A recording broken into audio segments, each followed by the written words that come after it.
नमस्कार दोस्तों, स्वागत है आपका स्टडी फॉर सिविल सर्विसेज में। फ्री वीडियो के लिए चैनल को तुरंत सब्सक्राइब कर लीजिए और नोटिफिकेशन को जरूर ऑन कर लेना। हमारा फ्री वाला टेलीग्राम ये वाला ग्रुप जरूर से जरूर ज्वाइन कर लीजिएगा। दोस्तों, एंशिएंट इंडियन हिस्ट्री के टॉप 500 क्वेश्चन की जो सीरीज यहाँ पर लगातार चल रही है, उसमें ये अगला पार्ट है।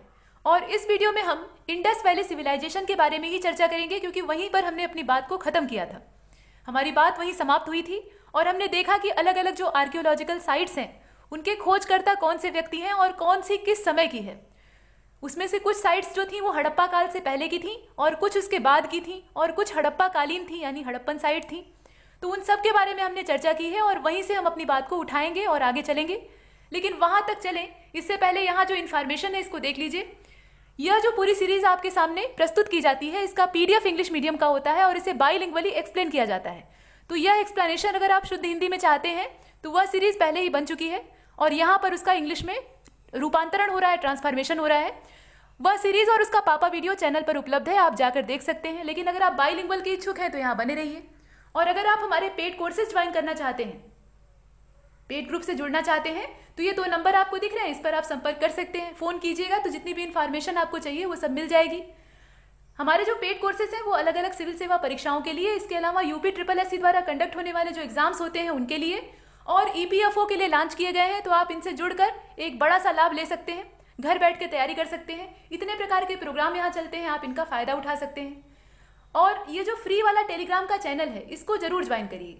इससे जुड़ने का फायदा ये होगा, स्टडी फॉर सिविल सर्विसेज के नाम से है, एक और है only UPPSC by study for civil services. आप दोनों को या दोनों में से किसी एक को ज्वाइन कर सकते हैं।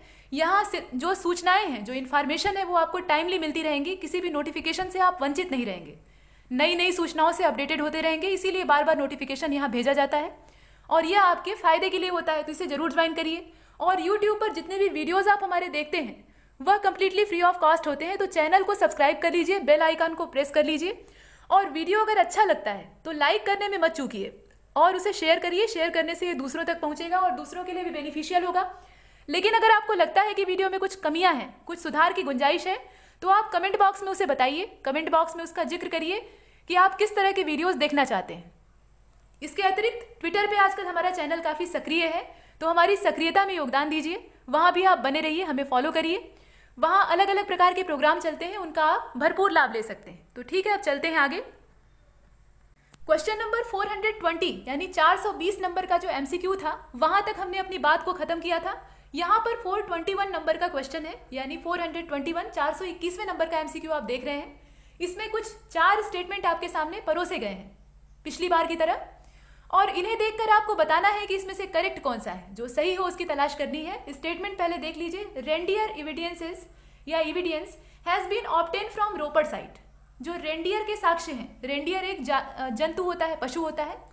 सेंटा क्लॉज जो होते हैं उनकी स्लेज गाड़ी में रेंडियर ही आगे लगे हुए होते हैं, वो उनके वाहन के तौर पे यूज किए जाते हैं, वो स्लेज गाड़ी को खींचते हैं। तो रेंडियर के बारे में कहा गया है कि रेंडियर के जो एविडेंसेस हैं वो हमें रोपर साइट से प्राप्त होते हैं। अब इसके बाद जो अगला है उसमें कहा गया है कि बड़ा sites was discovered by Yagyadatta Sharma. इसकी जो डिस्कवरी है वो यज्ञदत्त शर्मा के द्वारा की गई थी। और इसके बाद जो थर्ड वाला है उसमें कहा गया है कि Sanghol site is located in Ropar district. यह जो संगोल नाम की साइट है, यानी स्थान है, यह कहाँ पर लोकेट करता है? यह रोपर डिस्ट्रिक्ट में है, ऐसा कहा गया है। और अंत में कहा गया है जो फोर्थ वाला है कि Kuntasi was a port city. Kuntasi जो था वो एक पोर्ट सिटी था, यानी यहाँ पर बंदरगाह हुआ करते थे। मूल रूप से जो ट्रांसपोर्ट होता है उसके लिए इसका यूज किया जाता था। ये कुछ बातें हैं। अब आपको इसमें से करेक्ट की तलाश करनी है, जो सही हो उसको आपको खोजना है। ये आपके ऑप्शंस हैं। ऑल का भी विकल्प है और जितने और मौजूद हैं उन्हें आप देख रहे हैं। ये आपके विकल्प थे और ये आपके स्टेटमेंट है। बताइए कौन सा सही होगा। तो इसका जो सही आंसर है वो हो जाएगा सी वाला। सी का मतलब ये है कि दूसरा और चौथा इसमें करेक्ट है। करेक्ट हमें खोजना था। तो सेकंड वाला और फोर्थ वाला कौन कौन सा है? एक तो ये बड़ा साइट्स का है, ये यज्ञदत्त शर्मा के द्वारा खोजी गई थी। और इसके अलावा ये कुंतासी वाला सही है कि यह एक पोर्ट सिटी था। लेकिन पहला और तीसरा दोनों गलत है। तो आइए देखते हैं एक्सप्लेनेशन क्या कहती है।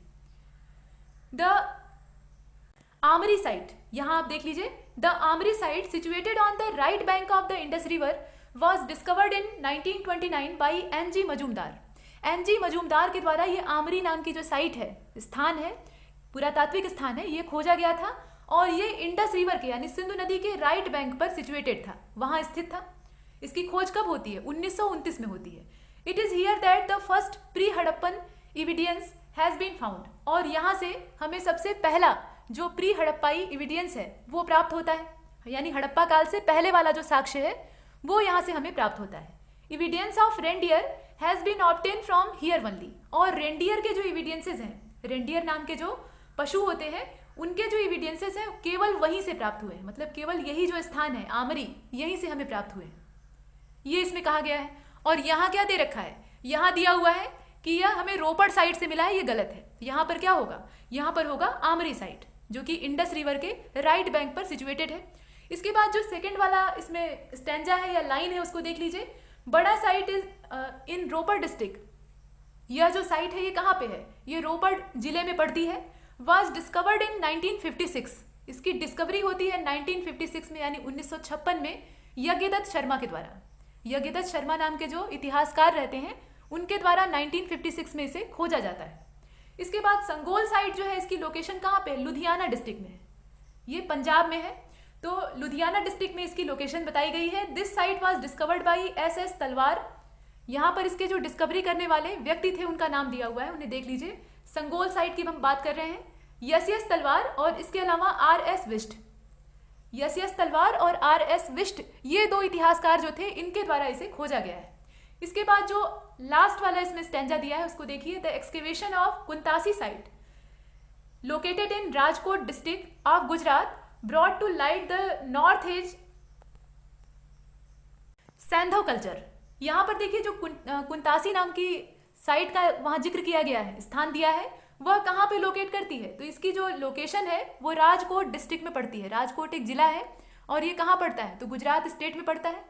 गुजरात एक प्रदेश है, राजकोट उसका डिस्ट्रिक्ट है और वहां पर है कुंतासी साइट। यहाँ पर जो एक्सकेवेशन हुई थी, यानी खनन का कार्य हुआ था, उत्खनन हुआ था, उससे हमें जो नॉर्थ एज सैंधव कल्चर है उसके अवशेष प्राप्त होते हैं या उस पर प्रकाश पड़ता है।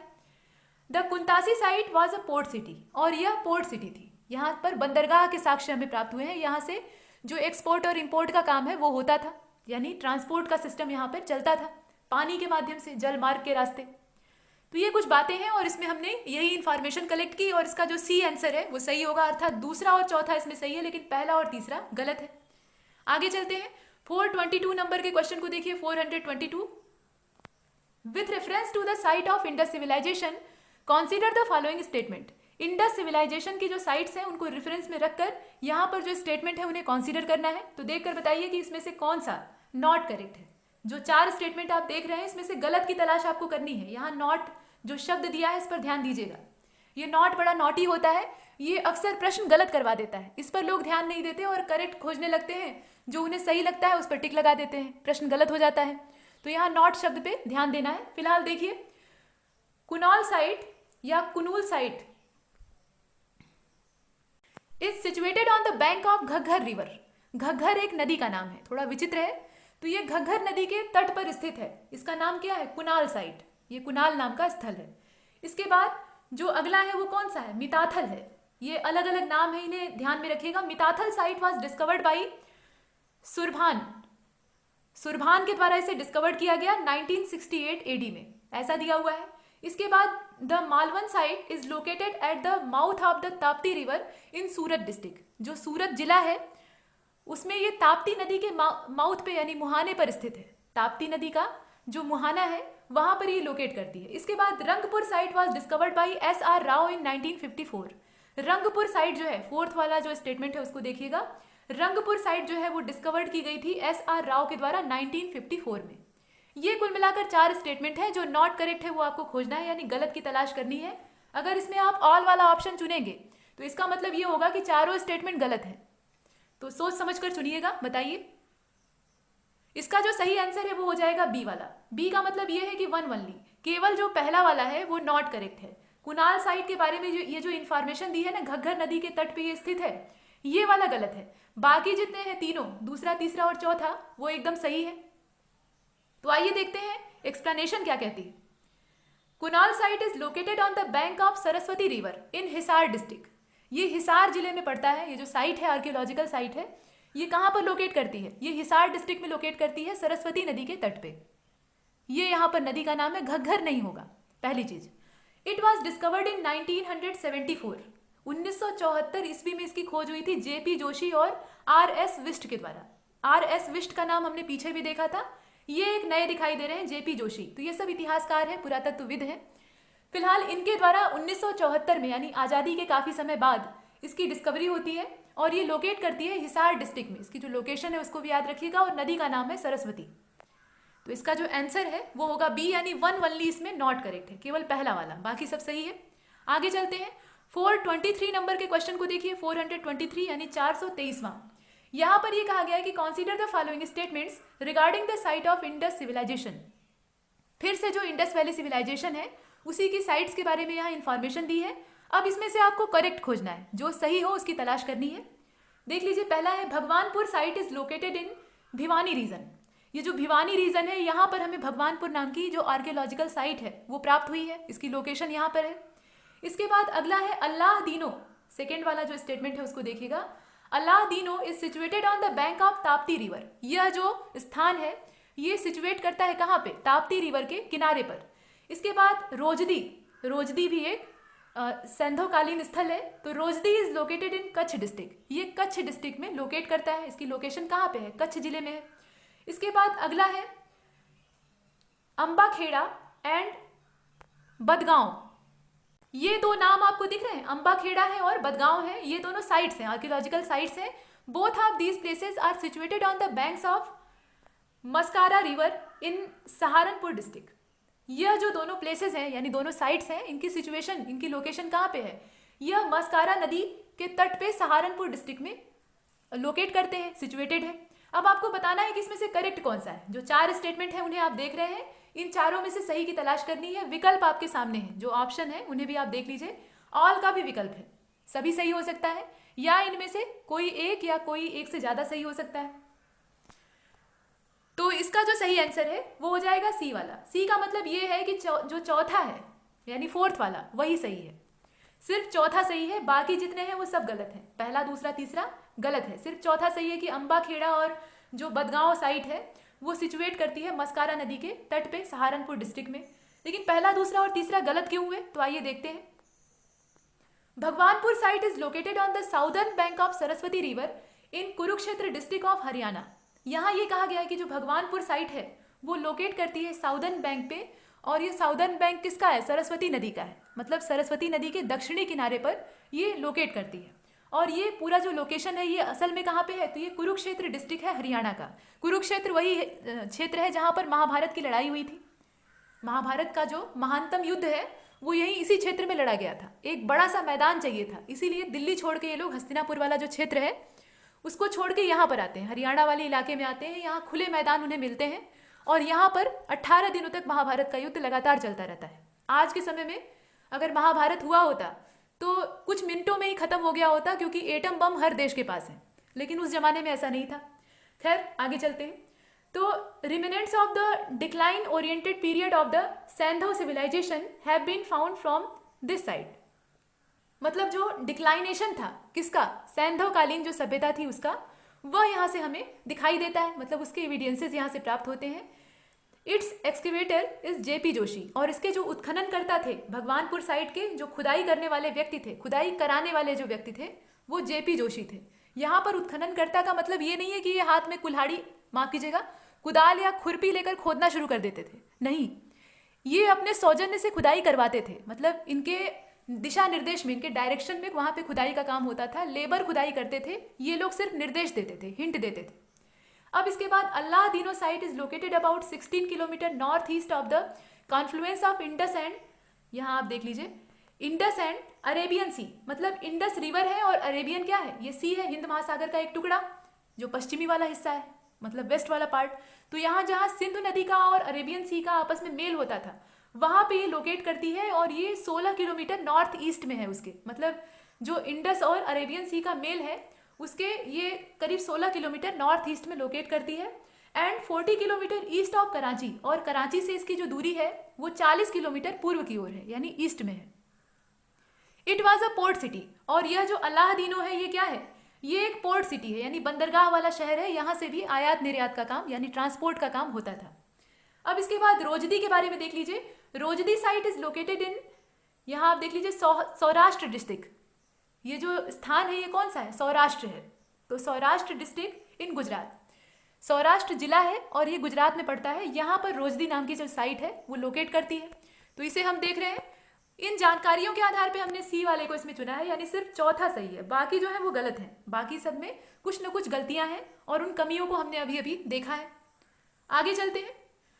424 नंबर के क्वेश्चन को देखिए। What crop were known to the Harappans, मतलब ये पूछा गया है कि जो हड़प्पा कालीन लोग थे उन्हें किन किन फसलों का ज्ञान था। तो 3 वेराइटीज ऑफ व्हीट, यानी गेहूं की 3 किस्में, एक वेराइटी का गेहूं नहीं बल्कि 3 वेराइटी का। इसके बाद 2 वेराइटी ऑफ बार्ली, यानी जो जौ होती है, जौ होता है, ये पुलिंग है, तो इसकी 2 वेराइटीज पाई गई हैं। और इसके अलावा कॉटन, कॉटन यानी कपास, तो कपास की खेती का यहाँ से प्रमाण मिला है। और वाटरमेलन यानी तरबूज। तो इनमें से किस किस चीज की कृषि का ज्ञान जो इंडस वैली सिविलाइजेशन या हड़प्पा कल्चर के लोग थे उन्हें था, आपको ये बताना है। इसमें से कौन सा करेक्ट है, जो करेक्ट होगा उसका ज्ञान हड़प्पा कालीन लोगों को रहता था और जो इनकरेक्ट होगा उसका ज्ञान इन्हें नहीं रहता था। तो ऑल का भी ऑप्शन है। ऑल वाले विकल्प को अगर आप चुनिएगा तो इसमें से जितने हैं सबका जो नॉलेज है वो हड़प्पा कालीन लोगों के पास था। तो इसमें जो आंसर है, इस प्रश्न को एक बार फिर से देख लीजिए। इसमें जो आंसर है वो हो जाएगा डी, यानी जितने हैं, जितने भी प्रकार के अनाज और फसलों के नाम आपने देखे वो सब इसमें इनकी जानकारी में थे, इनके द्वारा उत्पन्न किए जाते थे। यहाँ देख लीजिए 3 प्रकार की गेहूं की जो नस्लें थी वो ये लोग पैदा करते थे। जौ की 2 वेराइटीज के बारे में ये जानते थे और कॉटन की भी खेती होती थी। कपास के बारे में ये अच्छी प्रकार से जानते थे और वस्त्र निर्माण भी कर लेते थे। वस्त्र का जो उत्पादन है इनके द्वारा किया जाता था। और वाटरमेलन, तरबूज की भी इन्हें जानकारी थी। नदी घाटी सभ्यता ये थी, तो नदियों के किनारे ही तरबूज उत्पन्न होते हैं। आप जानते हैं जो रेती होती है, नदी की बालू होता है, उसी में तरबूज के बीज बोए जाते हैं और उसकी खेती की जाती है। अगर आप चाहिएगा किसी गमले में या किसी क्यारी में उगा लीजिए तो ये उतना बढ़िया नहीं उत्पन्न हो पाएगा। ये गंगा नदी या नदियों के बालू में पैदा होता है, उसकी जो नमी होती है उसको लेकर। तो ये वाटरमेलन की भी कृषि जानते थे। कुल मिलाकर ये चारों की जानकारी इनके पास थी। तो इसका जो आंसर है वो हो जाएगा D. The total 9 crops were known to the Harappans. जो हड़प्पा कालीन लोग थे उनके पास 9 प्रकार के फसलों का ज्ञान था। 9 प्रकार के अनाज कहना यहाँ सही नहीं रहेगा, 9 प्रकार की फसलों की जानकारी इन्हें थी। 3 वेराइटीज ऑफ व्हीट, कौन कौन सी फसलें हैं ये यहाँ पर दिया हुआ है। तो देख लीजिए 3 वेराइटीज ऑफ व्हीट, यानी गेहूं की 3 वेराइटीज थी, बर्ली की 2 वेराइटीज थी, कॉटन की जानकारी थी, खजूर की जानकारी थी, वाटरमेलन की जानकारी थी, पीस की जानकारी थी और राई की जानकारी थी। राई जो तिलहन होता है, ये जैसे सरसों होता है उसी प्रकार से राई होता है, इससे भी तेल निकलता है, तो ये राई की भी जानकारी रखते थे। इसके अलावा मस्टर्ड भी उगाते थे और सीसम की भी इन्हें जानकारी थी। तो इस प्रकार के जो कॉर्प है इन्हें ये उपजाते थे और इसकी जानकारी रखते थे। तो गेहूं की कितनी वेराइटीज थी ये भी पूछ सकता है। तो 3 वेराइटी टोटल उस समय ज्ञात थी और जौ की कितनी वेराइटीज थी, तो 2 थी। इस प्रकार से भी क्वेश्चन यहाँ से छोटे छोटे बन सकते हैं। तो एक प्रश्न में अनेकों, यहाँ जो प्रश्न है वो छिपे हुए हैं, इसलिए हर एक फैक्ट को ध्यान से देखना है। तो इसका आंसर क्या हो जाएगा, डी हो जाएगा। आगे चलते हैं। क्वेश्चन नंबर 425 को देखिए। कॉन्सीडर द फॉलोइंग स्टेटमेंट्स। अब यहाँ पर कुछ स्टेटमेंट्स आपके सामने हैं, चारों को देख लीजिए और चारों पर विचार करके बताइए कि इसमें से करेक्ट कौन सा है। A picture of a camel is also found on the Harappan currency. जो हड़प्पा कालीन मुहरें हैं उस पर हमें ऊंट का चित्र प्राप्त होता है, यानी कैमल की पिक्चर दिखाई देती है। इसके बाद bronze buffalo and sheep idols, यहाँ पर यह कहा गया है कि जो ब्रॉन्ज यानी ब्रॉन्ज के आइडल की बात की जा रही है। ब्रॉन्ज से बनी हुई जो मूर्तियां हैं उसमें हमें भैंस और भेड़ की मूर्तियां भी प्राप्त हुई हैं और यह हमें हड़प्पा नाम के जो शहर है वहां से मिली है। इसके बाद a copper dog statue has been obtain from Lothal. Lothal वाले क्षेत्र से, लोथल जो आर्कियोलॉजिकल साइट है वहां से हमें कॉपर के एक डॉग का स्टैचू मिला है, यानी कॉपर का एक कुत्ते का स्टैचू, उसकी प्रतिमा प्राप्त हुई है। इसके बाद जो 4th वाला स्टेटमेंट है उसमें कहा गया है कि the copper statue of Taurus from Kalibanga have been obtain. जो टॉरस है उसका हमें कॉपर स्टैचू कहाँ से मिला है, कालीबंगा से प्राप्त हुआ है, ऐसा दिया हुआ है। तो अलग अलग स्थानों से जो कि हड़प्पा कालीन स्थल थे, यहाँ से हमें किस प्रकार का जो शिल्प है वो प्राप्त हुआ है ये हमें बताना है। पहले वाले में ऊंट के चित्र का जिक्र किया गया है, वैसे ही अलग अलग मूर्तियों की जानकारी दी गई है। ये इसके विकल्प है। ऑल का भी ऑप्शन है ऑल वाले विकल्प को अगर आप चुनिएगा तो इसका मतलब यह है कि जितने हैं सभी सही है। तो इसका जो आंसर है वो हो जाएगा सी वाला। सी का मतलब ये हुआ कि तीसरा और चौथा इसमें सही है। जो करेक्ट है वो थर्ड और फोर्थ वाला है। फर्स्ट और सेकंड जो स्टेटमेंट है वो रॉन्ग है, ये दोनों ही गलत है। तीसरा और चौथा सही है। कॉपर डॉग का जो स्टैचू है वो हमें लोथल से प्राप्त हुआ है, और ये जो टारस की प्रतिमा है कॉपर स्टैचू ये भी है, ये हमें कालीबंगा से प्राप्त हुआ है। लेकिन फर्स्ट और सेकंड गलत क्यों है, तो आइए एक्सप्लेनेशन देखते हैं। इसका आंसर हमारा सी हो जाएगा। Camel bones were found in large quantities यानी बहुवचन है, फ्रॉम मेनी आर्कियोलॉजिकल साइट्स। अगर ऊंट की हड्डियों की बात करें, इसकी बोन्स की बात करें, तो यह बड़े पैमाने पर अलग अलग जो आर्कियोलॉजिकल साइट्स हैं, कई आर्कियोलॉजिकल साइट्स से यह मिली है। लेकिन कैमल की पिक्चर, उसकी अगर बात करें, ऊंट का चित्र और ऊंट के अवशेष दोनों में अंतर है, यहां ध्यान रखिएगा। ये नहीं कि कैमल शब्द आया तो तुरंत सही मार दिए। कैमल के साथ क्या जुड़ा है ये देख लीजिएगा। उसका बोन कह रहा है, मतलब उसकी हड्डियों की बात कह रहा है, या उसकी पिक्चर की बात कह रहा है। तो यहाँ पर चित्र की बात हो रही है। तो no camel picture is found on any Harappan currency, मतलब किसी भी हड़प्पा कालीन जो मुहर है, करेंसी है, मतलब मुद्रा की बात हो रही है, तो हड़प्पा कालीन मुद्रा पर किसी भी प्रकार के ऊंट का चित्र नहीं मिला है। ये बड़ी बात है, तो ये ध्यान रखिएगा। कैमल की कोई भी पिक्चर यहाँ से नहीं प्राप्त हुई है। और वहां क्या दिया है कि ये मिली है, तो ये गलत है। इसके बाद bronze buffalo and sheep idol have been obtain from the city of Mohenjodaro. Mohenjodaro यानी मोहनजोदड़ो से, जो कि एक शहर था, काफी प्रसिद्ध था। तो यहाँ से हमें ब्रॉन्ज का बना हुआ बफेलो और शीप का जो आइडल है, स्टैचू है, वो प्राप्त हुआ है। ये जानकारियां हैं। और यहाँ जो इन्फॉर्मेशन पहले और दूसरे वाले स्टेटमेंट में दी थी वो गलत थी। तीसरा चौथा एकदम करेक्ट है। तो इसका जो आंसर है वो सी हो जाएगा। आगे चलते हैं। 426 नंबर के क्वेश्चन को देखिए। इन द सुमेरियन, यहाँ कहना ज्यादा सही रहेगा। तो सुमेरियन जो इंस्क्रिप्शन थे उसमें दिलमुन नाम का एक शब्द मिलता है। अब ये जो दिलमुन या ढिलमुन इसको कहा जाता है, कुछ लोग दिलमुन उच्चारण करते हैं, प्रोनाउंसिएशन इसका अलग अलग है, और कुछ लोग इसे ढिलमुन कहते हैं। तो आप जो चाहिए वो बुलाइए। ये जो ढिलमुन शब्द है ये किसके लिए इस्तेमाल किया गया है? एरिया ऑफ सनराइज, यहाँ पर विकल्प दिए हैं, आपको ये बताना है कि इसमें से करेक्ट कौन सा है। इसका मतलब क्या होता है आपको ये बताना है। तो देखिए, एरिया ऑफ सनराइज यानी सूर्योदय का क्षेत्र। इसके बाद प्लेस ऑफ, यहाँ थोड़ा सा मार्कर डार्क हो गया, अब देखिए, area of sunrise, place of clean cities. इसके बाद कंट्री ऑफ एलिफेंट्स यानी हाथियों का शहर, और अ कंट्री ऑफ पर्ल यानी मोतियों का शहर। ये 4 उपमाएं या उपाधियां यहाँ पर दी हुई हैं। इन टाइटल से आपको ढिलमुन को मैच करा के देखना है कि कौन कौन सा इसके अर्थ में फिट बैठ रहा है। ये आपका क्वेश्चन है और ये आपके ऑप्शंस हैं। ऑल का भी विकल्प है, यानी सभी सही हो सकता है, जितने हैं सब ठीक हो सकते हैं। बताइए, ये जो चारों देख रहे हैं ना आप, ये ढिलमुन के लिए यूज किया गया है। तो ढिलमुन का यहाँ क्या अर्थ निकल सकता है आपको ये बताना है, और इसका संबंध सुमेरियन कल्चर से है। तो इसका जो आंसर है वो हो जाएगा ए वाला, यानी 1, 2 एंड 3 ओनली। पहला, दूसरा और तीसरा ये सब जो है ये ढिलमुन के लिए यहाँ पर इस्तेमाल किए जाते हैं। Area of sunrise, place of clean cities और कंट्रीज ऑफ एलिफेंट्स। लेकिन जो चौथा वाला है वो इस्तेमाल नहीं किया जाता है। अ कंट्री ऑफ पर्ल ये यूज नहीं किया जाता है। तो आइए इसमें देखते हैं एक्सप्लेनेशन। इसका जो आंसर है वो हो जाएगा ए वाला, यानी फर्स्ट, सेकेंड और थर्ड वाला जो स्टेटमेंट है वो एकदम करेक्ट है। यहां देख लीजिए, archival evidences of trade between Mesopotamia and Saindhav civilization has been found. मतलब जो प्राचीनतम साक्ष्य हैं, जो पुरातात्विक साक्ष्य हैं, एविडेंसेस हैं व्यापार के, वह मेसोपोटामिया और सैंधो सिविलाइजेशन के बीच में प्राप्त हुए हैं। मतलब ऐसा हमें प्रमाण प्राप्त हुआ है जिससे कि हम कह सकते हैं कि जो मेसोपोटामियन सभ्यता थी उसका ट्रेड रिलेशन था किसके साथ? सैंधो सिविलाइजेशन के साथ। ये बात है। It is known from the inscription inscribed on the clay plates of the period of सरगोन। यहाँ पर जो समय है वो दिया हुआ है, और ये है कौन? तो यहाँ पर देख लीजिए, ये रूलर था। ये जो नाम है सरगोन, ये किसका नाम है? ये रूलर का नाम है, एक राजा का नाम है जो कि उस समय सुमेरिया पर शासन करता था। सुमेरिया के राजा का यहाँ जिक्र मिलता है। तो उसके समय की जो क्ले प्लेट्स प्राप्त हुई हैं उसके सहारे हम ये जानकारी, उस पर जो इंस्क्रिप्शन है उसके सहारे हम ये जानकारी हासिल कर सकते हैं कि दोनों के बीच में ट्रेड रिलेशन उस समय हुआ करते थे। ये है। और उसके बाद आगे देखिए, the trade with Mesopotamia from Saindhav trading centre was from Dilmun intermediately port, माफ कीजिएगा, इंटरमेडिएरी पोर्ट। यहाँ पर यह जो पोर्ट था इसका नाम क्या है? ढिलमुन है। तो यहाँ से जो ट्रेड होता था, मतलब एक तरह से ये ट्रेड का केंद्र होता था।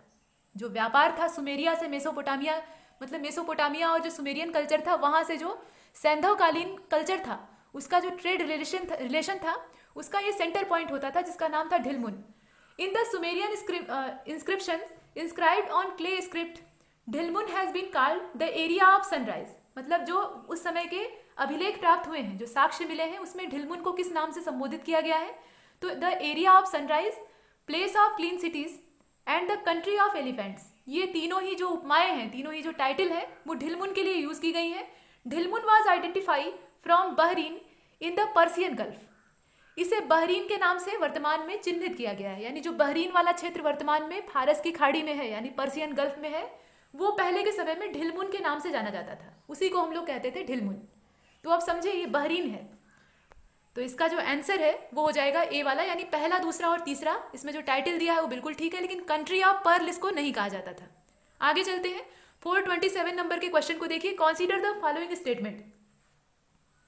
यहां ये कहा गया है कि the most popular size of Saindhav seals, जो सिंधुकालीन सील्स थी, मतलब सीलें थी उस समय की प्राप्त हुई हैं, उनका जो प्रसिद्ध आकार था या प्रचलित आकार था वो 2.8 सेंटीमीटर इंटू 2.8 सेंटीमीटर का होता था। इसका मतलब क्या है कि वो स्क्वायर शेप की होती थी, यानी वर्गाकार होती थी, चौकोर होती थी पहली चीज, और उसमें स्क्वायर वाला उनका शेप होता था।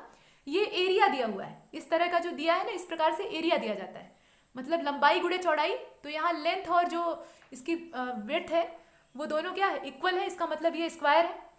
इसके बाद जो सेकेंड वाला है उसको देख लीजिए। The pottery obtain from Lothal depicts, यहाँ देख लीजिए, जो पॉटरी लोथल से प्राप्त हुई है उसमें क्या है, a bird on a tree, मतलब उसमें दर्शाया गया है एक चिड़िया को एक पेड़ पर, होल्डिंग अ फिश, जो कि मुंह में एक मछली को पकड़े हुए है, इन द माउथ।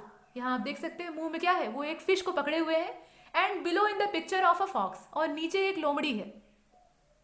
यहाँ पर वो कौवे और रोटी वाली जो कहानी है, वैसी वैसी ही कुछ कहानी यहाँ भी दिखाई देती है। मतलब कौवे के मुंह में रोटी रहती है और लोमड़ी नीचे से गाना सुनाने के लिए कहती है। कौवा अपनी तारीफ में फूल कर कुप्पा हो जाता है और लगता है गाने, मतलब काँव काँव करने, और रोटी उसके हाथ से छूट कर गिर जाती है और नीचे जो भी रहता है, लोमड़ी या कुत्ता, वो उसे उठा ले जाता है। तो यहाँ पर कहा गया है कि वो मुंह में मछली पकड़े थी, और होता वही है, लोमड़ी को मछली चाहिए थी। वो दिमाग लगाती है कि मछली कैसे मिलेगी, तो वो कौवे की प्रशंसा करनी शुरू करती है, मतलब चिड़िया की। कहती है कि तुम तो बहुत मीठा गाते हो, और चिड़िया खुश होकर गाना शुरू करती है, मुंह खोलती है, मछली नीचे और सीधा लोमड़ी के पेट में।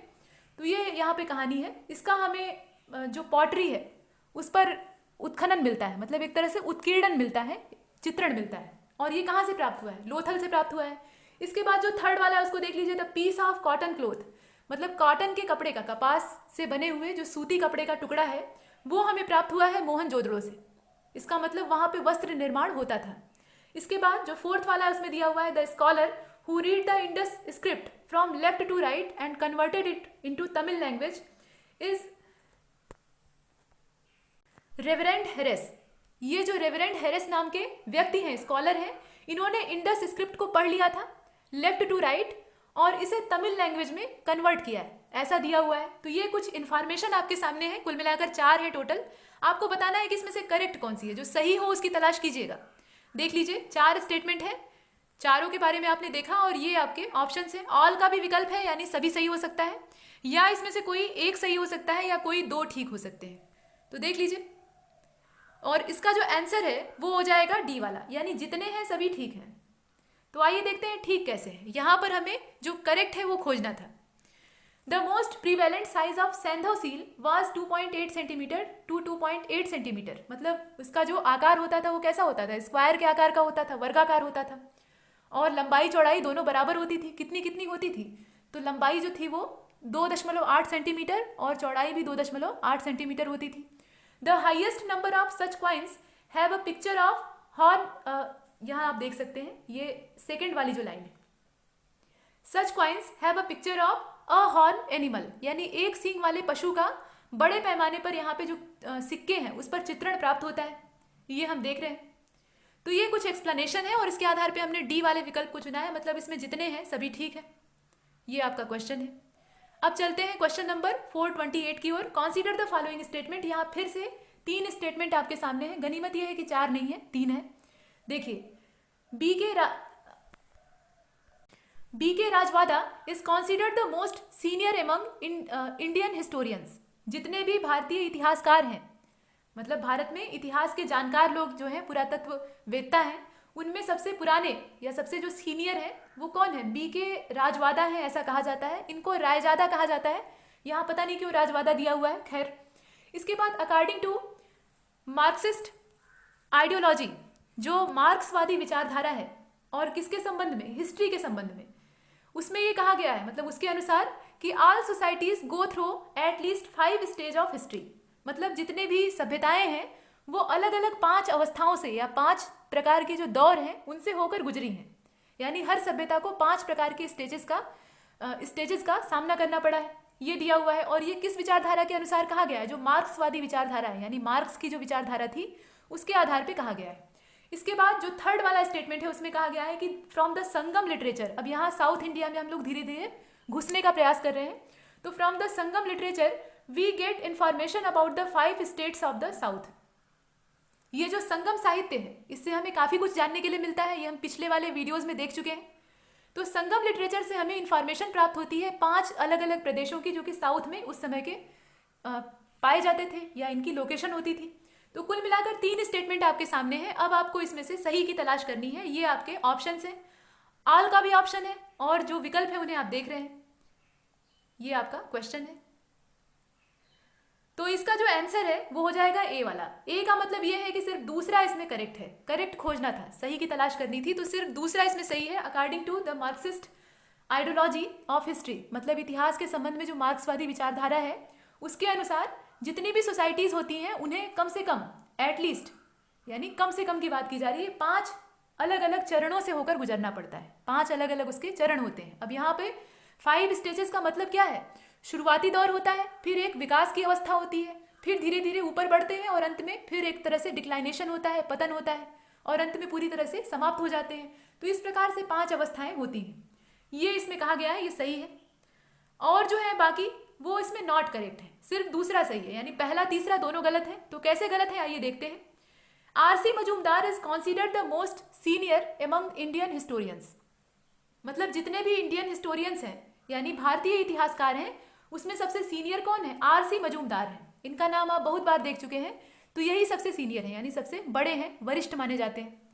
ही has written many books about the history from ancient India to the freedom struggle, मतलब इन्होंने बहुत सारी किताबों को लिखा है, कहाँ से लेकर कहाँ तक, मतलब प्राचीन ऐतिहासिक जो घटनाएं थी वहाँ से, यानी प्राचीन जो हमारा भारत था वहाँ से इन्होंने किताबों को लिखना शुरू किया है। और जो फ्रीडम स्ट्रगल हुआ है यानी स्वतंत्रता के लिए हमारा संघर्ष हुआ है उस पर भी इन्होंने किताबें लिखी हैं, यानी पूरे एक लंबे चौड़े दौर का, एंशियंट से लेकर मॉडर्न टाइम पीरियड तक का इन्होंने पूरा दौरा किया है। हिज मेजर एडिटोरियल्स, अब इनके जो प्रसिद्ध संपादकीय थे उसमें कौन कौन से हैं? तो history and culture of the Indian people, ये कुछ नाम है इनके जो एडिटोरियल्स थे उनका, यानी जो संपादकीय लेख इनके द्वारा प्रकाशित किए गए उनका नाम दिया, जैसे history and culture of Indian people, published in 11 volumes, इसे 11 वॉल्यूम्स में यानी 11 भागों में प्रकाशित किया गया, ये काफी बड़ा था। इज अ मेजर अचीवमेंट्स, यह जो है ये क्या है? यह एक अचीवमेंट है, एक बड़ी उपलब्धि है जो कि इनके द्वारा हासिल की गई। तो नाम दे सकता है कि यह एडिटोरियल या यह जो रचना है जिसे कि 11 वॉल्यूम्स में पब्लिश किया गया, जिसका नाम था history and culture of Indian people, ये किसके द्वारा लिखी गई है? तो आपको मालूम होना चाहिए ये आरसी मजूमदार के द्वारा लिखी गई है, जो कि सबसे सीनियर थे, मोस्ट सीनियर थे जितने भी इंडियन हिस्टोरियन थे सब में।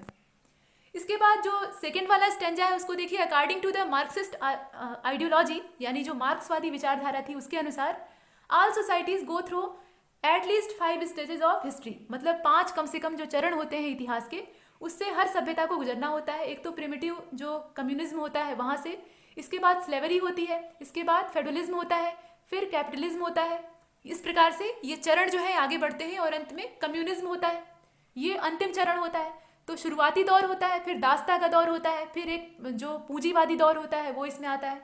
इस प्रकार से हिस्ट्री के आधार पे, हिस्ट्री को बेस बना के यहाँ डिवीजन किया गया है। ये कुछ जानकारियां हैं। तो मार्क्सवादी आइडियोलॉजी के बारे में जो कथन था वो सही था। इसके बाद जो संगम लिटरेचर है उसमें 3 स्टेट्स हैं यानी प्रदेश हैं साउथ इंडिया के, उसकी हमें जानकारी प्राप्त होती है, ये जग जाहिर बात है। और वहाँ क्या दिया था? वहाँ दिया था, मतलब जो स्टेटमेंट था उसमें दिया था कि ये टोटल 5 हैं, तो ये गलत है। 5 नहीं है बल्कि 3 ही है। 3 का नाम आप जानते भी हैं, कौन कौन से हैं? चोल है, चेर है और पांडे है। इनका नाम आपने बहुत बार सुना है, यहाँ आप देख लीजिए। चोल, चेर और पांडे, ये 3 स्टेट हैं साउथ इंडिया के। There are a total of 30,000 line of poems in this literature. यह जो लिटरेचर है इसमें कुल मिलाकर 30,000 पंक्तियां पाई जाती हैं। काफी लंबा चौड़ा ये है, इसके आकार का अंदाजा आप इसी बात से लगा सकते हैं। 30,000 टोटल इसमें लाइन्स हैं। These poems are divided into 2 main group. अब इसमें जो पोएम्स हैं उन्हें 2 भागों में बांटा गया है, और 2 जो भाग हैं उनके नाम देख लीजिए। ये दोनों नाम जरा विचित्र हैं, इन्हें ध्यान से देखिएगा। पदिन किलका नक्कू, ये पहला नाम है, पदिन किलका नक्कू, और दूसरा है पट्टा पट्टू। ये जो उच्चारण है इसे आप देख रहे हैं, पट्टा पट्टू। तो ये 2 जो है इसके मेन ग्रुप हैं। ये जो पोएम्स हैं इन्हें 2 भागों में डिवाइड किया गया है। तो थोड़े रोचक नाम है, आसानी से याद हो जाएंगे, भले ही लंबे क्यों ना हो। तो ये संगम लिटरेचर की हम बात कर रहे थे, और इसमें 3 स्टेट की हमें जानकारी प्राप्त होती है, चोल, चेर और पांडे। तो यहाँ दिया है 5, इसलिए ये गलत हो जाता है। अब चलते हैं क्वेश्चन नंबर 429 की ओर, यानी 429वें नंबर के प्रश्न की ओर। Indus civilization is also known या आल्सो कॉल्ड हड़प्पन सिविलाइजेशन। मतलब जो इंडस वैली सिविलाइजेशन है उसे हम लोग हड़प्पन सिविलाइजेशन भी कहते हैं। क्यों? अब क्यों का जो उत्तर है वो नीचे आपको 4 विकल्पों के रूप में मौजूद है। तो Indus civilization was discovered in Harappa. Indus civilization जो है उसकी सबसे पहली खोज हड़प्पा में हुई थी इसलिए। या फिर Indus civilization is located in the valley. मतलब यह जो इंडस सिविलाइजेशन है, सिंधु घाटी की सभ्यता, यह एक वैली में लोकेट करती थी, यानी एक घाटी में स्थित थी। इसके बाद जो थर्ड वाला है उसमें कहा गया है कि इंडस सिविलाइजेशन बिगान इन हड़प्पा, यानी इस सिविलाइजेशन की, इस सभ्यता की जो शुरुआत है वो हड़प्पा से हुई थी। और जो फोर्थ वाला है उसमें कहा गया है कि Harappa was the largest of the cities of Saindhav. जो हड़प्पा था वो सबसे बड़ा शहर था सैंधव कालीन जितनी भी साइट्स हैं उनमें। अब आपको बताना है कि इसमें से कौन सा ऐसा कारण था जिसकी वजह से ये जो इंडस वैली सिविलाइजेशन है इसे हड़प्पा सिविलाइजेशन के नाम से भी जानते हैं। ये आपके क्वेश्चन है और ये आपका आंसर है। इसमें जो पहला कारण है वही जायज है, आंसर इसका 1 वाला होगा। मतलब Indus civilization was discovered in Harappa. इसकी जो खोज है, इसकी जो डिस्कवरी है वो हड़प्पा में हुई थी, और हड़प्पा में खोजे जाने की वजह से इसे हड़प्पा सभ्यता भी कहा जाता है। यहाँ पर रेलवे लाइन बिछाने का काम हो रहा था, और रेलवे लाइन बिछाने के दौर में अंदर से ईंटें निकलना शुरू होती हैं। जमीन को खोदा जाता है तो अंदर से पुराने समय की ईंटें निकलने लगती हैं। उस समय तक कोई नहीं जानता था कि इसमें क्या दबा हुआ है, और वहाँ के जो लेबर और इंजीनियर थे वो सोचते हैं कि कच्चा माल यहाँ मिल गया और इसके सहारे हम यहाँ पे कंस्ट्रक्शन कर सकते हैं, बाहर से हमें ईंटें या जो सामान है वो लाने की आवश्यकता नहीं पड़ेगी। और उन्होंने क्या किया, वहाँ से एक के बाद एक ईंटें उखाड़नी शुरू कर दी और एक बड़ा हिस्सा वहाँ से तबाह कर दिया। बाद में जब जो आर्कियोलॉजिस्ट हैं उन्हें जानकारी प्राप्त होती है तो वो वहाँ पहुँचते हैं, उस चीज़ को रुकवाते हैं, मतलब उस विनाश को वहीं रोक देते हैं। तो पता लगता है कि नीचे एक बड़ी सी सभ्यता जो है वो सो रही है, और इन मजदूरों ने अज्ञानतावश, जानकारी के अभाव में वहाँ पर एक बड़ा हिस्सा उसका नष्ट कर दिया है। तो इस प्रकार से हड़प्पा की खोज होती है, और वहीं से फिर खोज का जो सिलसिला है वो आरंभ होता है, वहीं से इसका दौर शुरू होता है। तो ये जानकारी आपको एनसीईआरटी से मिली है, उसी का यहाँ पे एक तरह से रिवीजन हो रहा है। तो यहाँ तक देखिए इसका जो आंसर है वो फर्स्ट वाला हो जाएगा। मतलब यही कारण है कि इसे हड़प्पा सिविलाइजेशन कहा जाता है, क्योंकि इसकी जो डिस्कवरी है वो हड़प्पा से शुरू हुई थी। आगे चलते हैं, 430 नंबर के क्वेश्चन को देखिए। प्रश्न आपके सामने है, विकल्प आपके सामने है। पूछा क्या गया है, देखिए, in which part of the city were the buildings of Mohenjodaro located. जो सिटी थी, मतलब जो शहर था, उसमें उसके किस हिस्से में जो बिल्डिंग्स हैं मोहनजोदड़ो की वो लोकेट करती हैं। Spread across the entire area in the planned manner. मतलब ये पूरे क्षेत्र में, पूरा जो भूभाग था मोहनजोदड़ो का, वहां पे फैली हुई थी एक व्यवस्थित आकार में, एक जो सुनियोजित ढांचा है उसमें ये फैले हुए थे।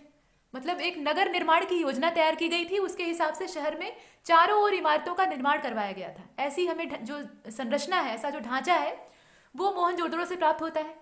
इसके बाद जो सेकंड वाला है उसमें कहा गया है कि was centred in one place. जितनी भी बिल्डिंग्स थी मोहनजोदड़ो की वह एक स्थान पर केंद्रीकृत थी, सेंटर्ड थी, ऐसा दिया हुआ है।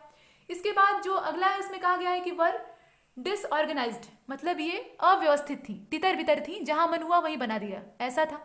इसके बाद जो फोर्थ वाला है उसमें कहा गया है कि नॉन ऑफ एबव, यानी इनमें से कोई भी नहीं था।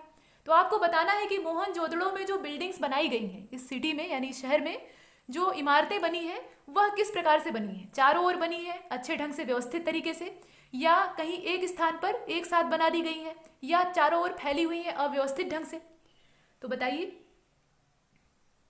तो इसका जो आंसर है वो हो जाएगा ए वाला, यानी 1 वनली। इसमें से सिर्फ जो पहला वाला है वो करेक्ट है।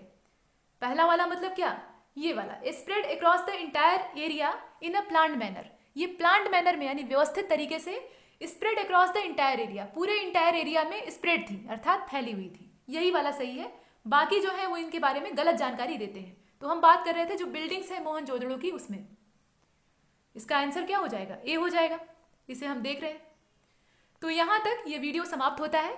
अब क्वेश्चन नंबर 431 से हम आगे डिस्कस करेंगे। तब तक के लिए नमस्कार।